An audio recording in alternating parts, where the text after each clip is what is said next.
ত্রিপুরার মুখ্যমন্ত্রী professor doctor Manik Saha বিজেপির ছামনু মণ্ডল আয়োজিত একটি বিশাল জনসভায় বক্তব্য রাখতে গিয়ে বিরোধী দলগুলোর বিশেষ করে সিপিএমের সমালোচনা করেছেন।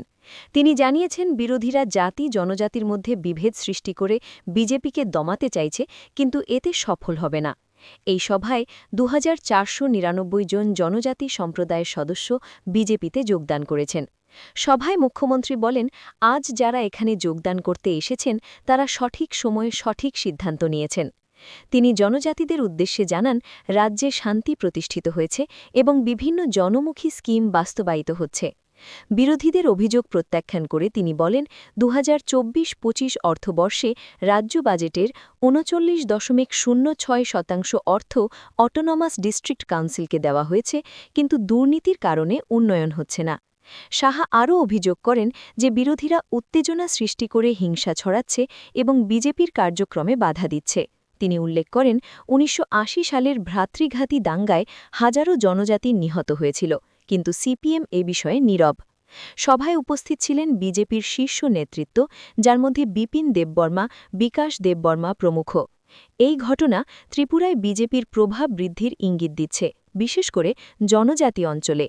আসন্ন এডিসি নির্বাচনে বিজেপি ২৮টি আসনেই জয়ের আশা প্রকাশ করেছেন সাহা। এটি রাজ্যের রাজনৈতিক গতিপথকে প্রভাবিত করতে পারে, যেখানে শান্তি ও উন্নয়ন মূল ইস্যু হয়ে উঠছে। এতদিন ধরে জনজাতিদের ভোটের বাক্সে পরিণত রেখেছিল, খালি লাইনে আটো, প্রসেশন করো, এই তো দেখেছিলাম। এখন সত্যিকারের অর্থে আপনারা দেখেছেন যে এই যে রিয়াং শরণার্থীরা এই ২৩ বছর ধরে ওরা যে দুঃখ কষ্ট, ২৩ বছর ধরে, এর আগে তো দুটি সরকার ছিল, কেউ তো এদের জন্য কিছু করেনি।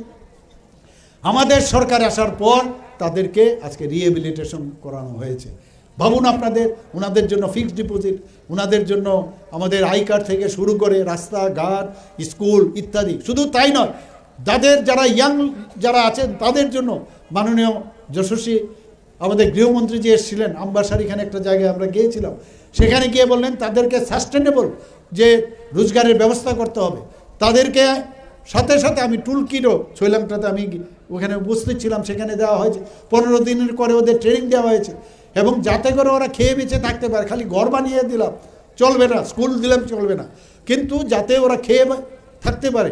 ৫০০ কোটি টাকার প্রথমে স্যাংশন দেওয়া হয়েছিল, পরবর্তী সময়ে দিল্লির থেকে আরও টোটাল ৩০০ মানে ৮০০ কোটি টাকা তাদের এই ১২টা জায়গায় আমি যখন মুখ্যমন্ত্রী হই, তারপরে আরও এটাকে অ্যাকসেন্টুয়েট করি, খুব অল্প সময়ের মধ্যে তাদেরকে সেটেল করছি।